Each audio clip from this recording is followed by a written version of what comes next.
Okay, so we start with our today's lecture. Till now we have seen various concepts of linear algebra, more of theoretical, though motivated by geometrical concepts. Today we are starting to look at a concept which is more dynamic in nature, and so to motivate that concept, let us look at a small video clip rather. Observe the movements of the objects in this clip.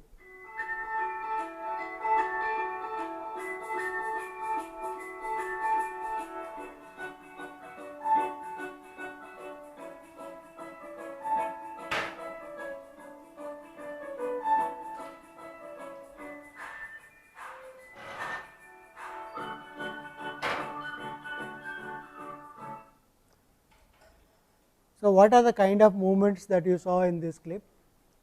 These clouds were moving, these wings of the windmill, they were moving, the sun was moving, and this balloon was changing, and this flag was changing. Let us see it once again, some part of it,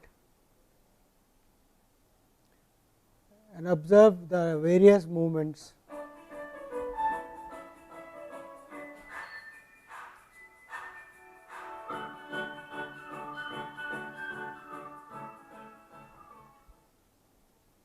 So, what are the various movements which are happening?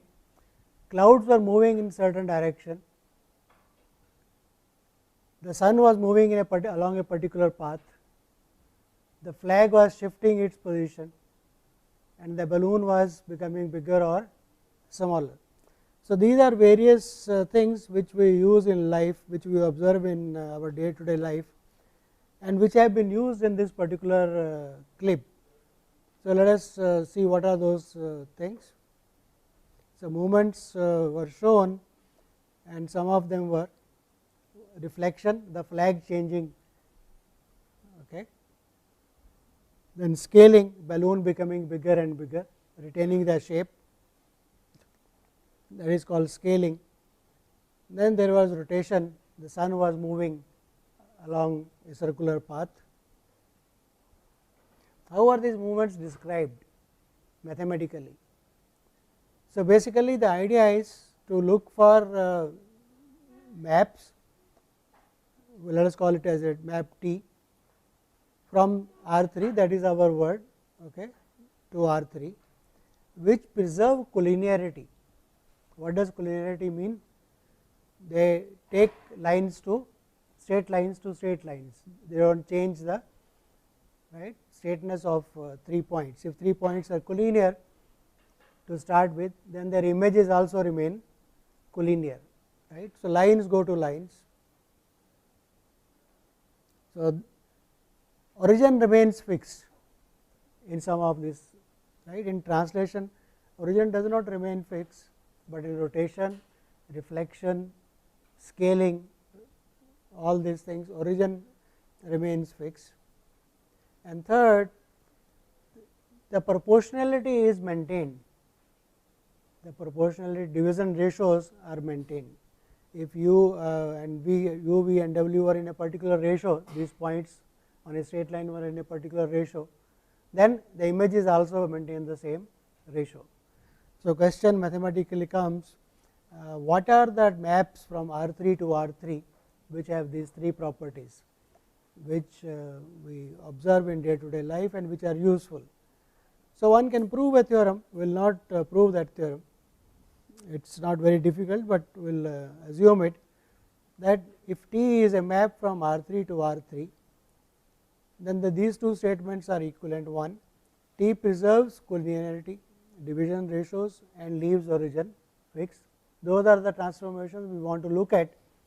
It says it is equivalent to saying the algebraic condition comes now, T of, you take two vectors v1 and v2 in R3, take their sum and take their image, that is same as the sum of the respective images, okay. And if you scalar multiply a vector, magnify a vector, then the image gets magnified by the same scale. So, these are the two properties which are equivalent to saying if a map T from R3 to R3 will have these two properties. So, this is the algebraic version of geometry, right. We started with geometry, namely what are the maps which preserve collinearity, division ratios and leave origin fixed. This is the algebraic way of saying the same thing, an equivalent way of saying. So, this motivates the study of maps from vector spaces to vector spaces which have these two properties. So, we will note one thing important, that because T of alpha v 1 is equal to alpha T v 1 for all alpha, if I take alpha equal to 0, what does it give you?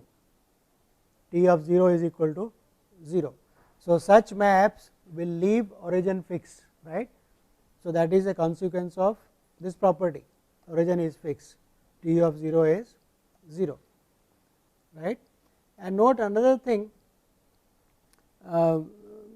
here it is from R3 to R3, but we will when we define for vector spaces, we will see that they need not be from same vector space to the same vector space, right. Domain and range need not be same. We will use this notation, and if V is contained in Rn is a vector space, we have defined the notion of a vector space, and U is inside V, which is also a vector space, then we will say U is a subspace of V, right. A subset also a vector space, we will call it as a subspace, and this dimension of a vector space we will write as dim bracket V, that will denote the dimension of the vector space. These are just notations, so that we do not have to write everything again and again. So, here is a formal definition of a linear transformation. V and W are vector spaces, T is a map from V to W. We say it is a linear transformation if T of the sum, image of the sum of vectors is equal to sum of the images, and scalar multiple of image of a scalar multiple is same scalar multiple of the image, right. If you add vectors, then the images can be added and that is same, okay. And if you scale a vector, magnify a vector, then the image gets magnified by the same scale. So, these two properties, okay. And one thing you should note here, you see this when you add V 1 and V 2, where are V 1 and V 2? They are in the domain, they are in the vector space V. So, you are adding V 1 and V 2 here, but T V 1 and T V 2 are in the image space W. So, there this addition is of vectors in W, right. So, here this addition is in the domain, here is in the codomain, okay. Keep that in mind, because here it could be R2, T may be R2 to R3 for example, okay. So, that is similarly here alpha V 1 is scalar multiplication of the vectors in the domain, and that is in the image space. So, these are one observation you should note. So, here addition is in the domain, here is in the codomain, scalar multiplication in domain, and here is in the codomain. So, geometrically a linear transformation, as we said, preserves, right, it takes lines to lines, preserves ratios and leaves origin fixed. Algebraically, see algebraically what this essentially says is that there is a linear structure in the domain, and this is a linear structure in the codomain. So, it gives due respect to the corresponding structures, right, in the domain as well as, that is algebraic meaning of that. And this phenomena comes in lot of branches in mathematics, whether you study group theory, here we are studying vector spaces. So, whenever there is a set and there is a structure, and then one studies maps between those two structures, and if they preserve, those are the important aspects. That is what whole of mathematics is about. You take a set, look some structure on it, okay, you get an object and look maps between these objects. For example, in your calculus course you had the real line, right.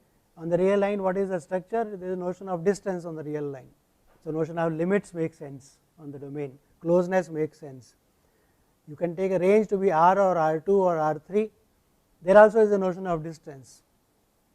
So, closeness is there. So, you can study if something is close here, whether the images are close or not, continuity and such things. So, that is happens in most of the branches in mathematics. So, okay, let us go ahead with our concept of linear transformations. So, it is clear what is a linear transformation. Linear transformation is a map from one vector space to another, which gives due respect to linearity. That means, T of the sum, image of the sum is equal to sum of the images, and image of the scalar multiple is equal to scalar multiple of the image. So, these two, because on a vector space there is addition and there is scalar multiplication. So, these two are given due respect, that is a linear transformation. Let us look at this map R2 to R3. So, the map is T of x y, right. So, points in R2, R3 will, whenever we are writing as points, we will write as ordered pairs or ordered triplets. When we treat them as in terms of matrices, will go as columns vector, right. Keep that notation in mind. So, here we are treating R2 as ordered pairs, R3 as ordered triplets.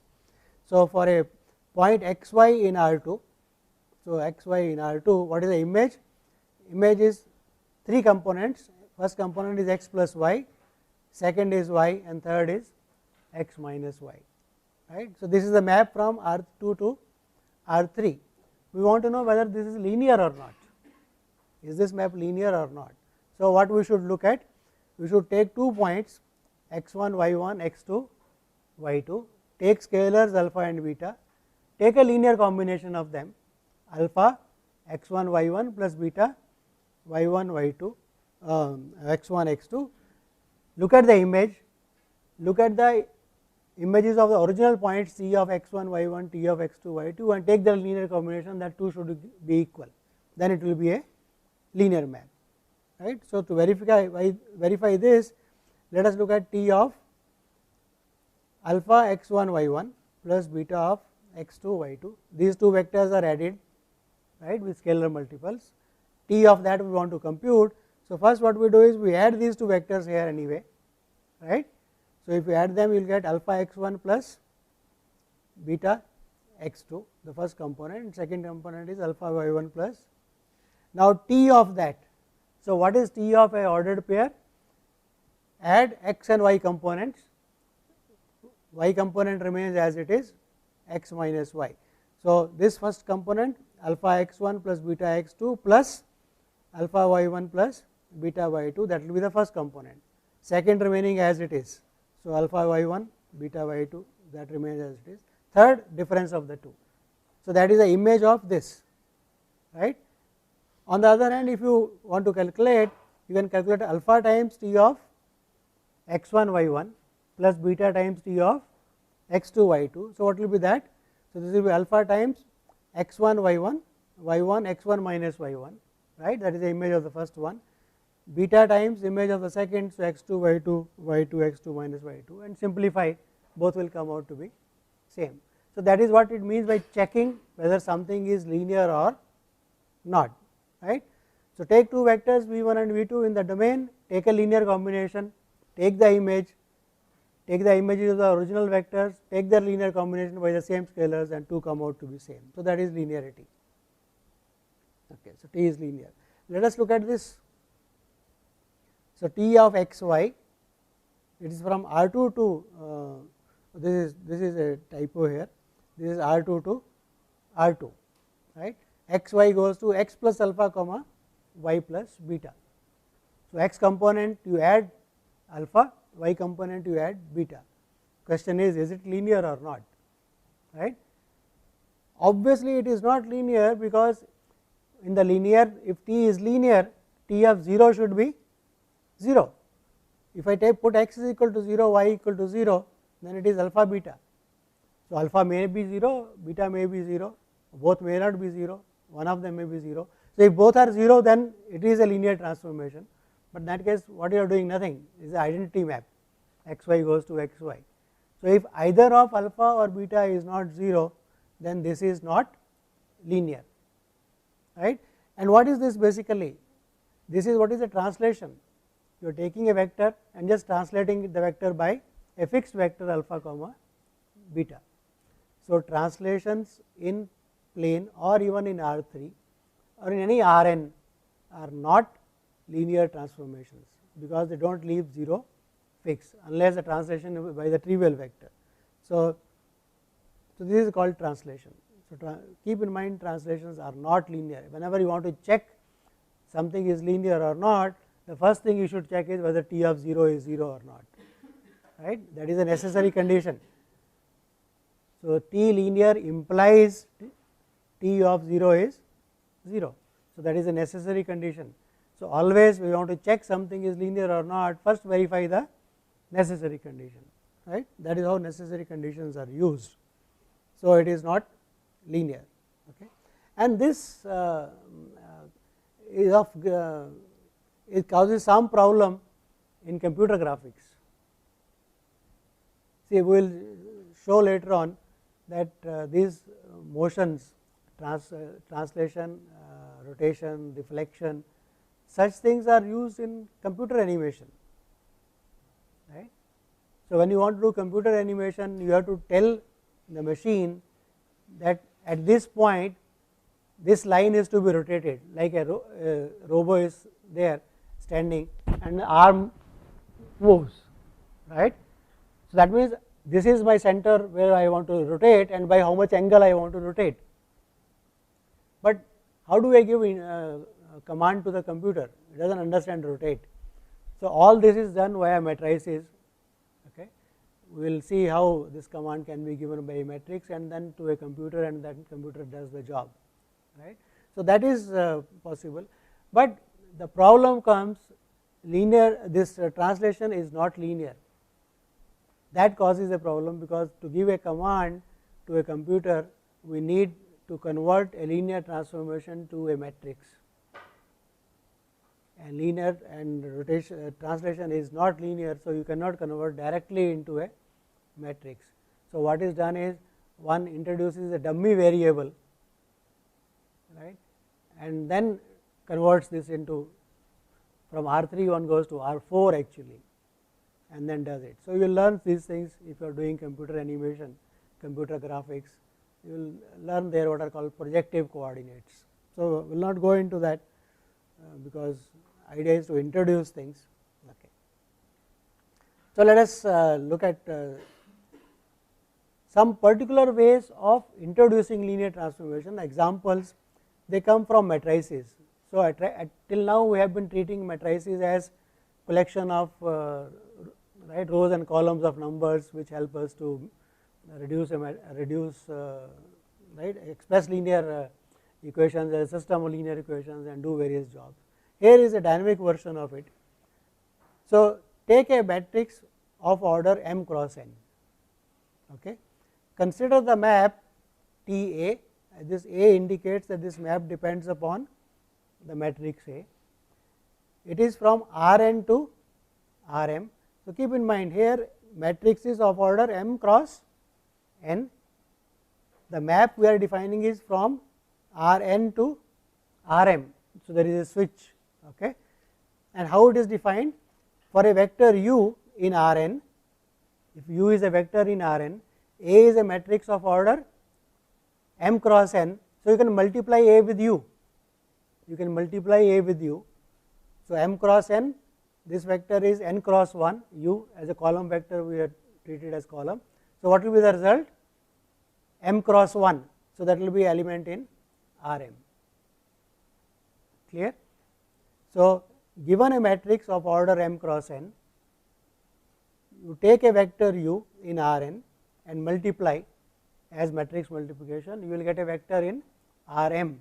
So, take a matrix, take a vector in R n, multiply, you get a vector in R m. So, this transformation we are writing it as T lower A, T index by A. It depends on the matrix A. Question is this a linear map? Right? Obviously, it is linear because we have observed the matrix multiplication distributes over addition. If you take vectors u1 and u2 and add them and multiply with the sum with the matrix A, is same as multiplying A with u1, adding it to A multiplied with u2, similarly scalar times, right. So, that property of matrix multiplications says that this is a linear. So, using the fact that matrix multiplication is distributive over matrix addition and commutes with scalar multiplication, right, it follows that T of A is a linear map. Is okay everybody? T of A is linear because A of A multiplied with u1 plus u2 is same as, because matrix multiplication it is A u1, A multiplied with u1 added to A multiplied with u2, and similarly scalar comes out. A alpha u is alpha times A u, right. Okay. So, this is linear. So, this is called the linear map induced by the matrix A. So, we give it a name. So, every matrix M cross n gives you a linear map from, not from Rm to Rn, but from Rn to Rm, okay, Rn to Rm.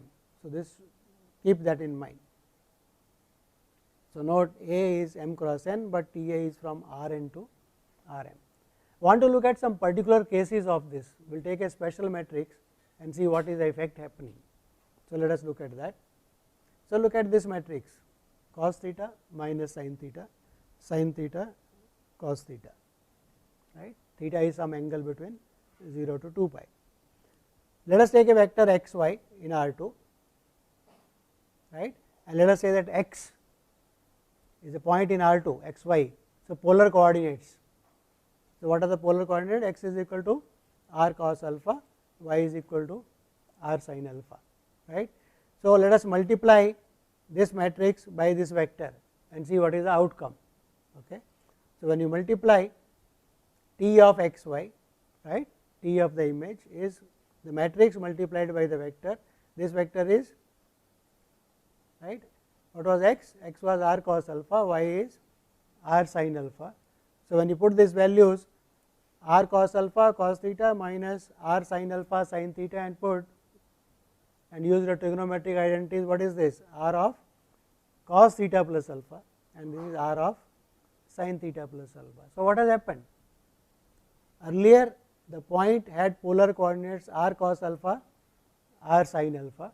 Now, r remains the same, the distance of that image from origin remains the same, but the angle has changed to theta plus alpha, right. So, if r theta were the polar coordinates of the starting point, the image point has got polar coordinates r theta plus alpha, right. So, that means what? Geometrically it is a rotation by an angle theta, right.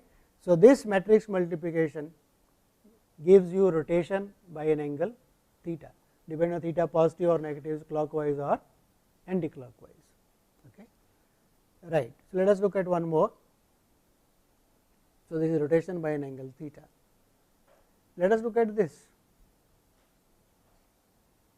1 0 0 minus 1. So, if I take a vector x y and multiply by this, what will happen? 1 0 0 minus 1 multiplied by x y. So, what will be the image? X y minus y, right. X will remain as x, but y changes to minus y. So, a point x y has changed to x minus y. So, what does geometrically look like? X coordinates remain the same, the y which was there, it has become minus y. So, this is what is reflection against the x axis, y goes to minus y. So, it is reflection against x axis, right. And similarly, if you look at minus 1 0 0 1, that give you reflection against the y axis. So, reflections they are obtained by this simple matrix transformation in the plane, right. So, I will come across many more slowly, I just wanted to introduce two of them. So, rotation has been done, reflection has been done. Okay. We will look at examples more a bit later. So, now here is, so linear transformations become important from these two examples anyway, right. they are the transformations which help us to represent rotations and reflections at least.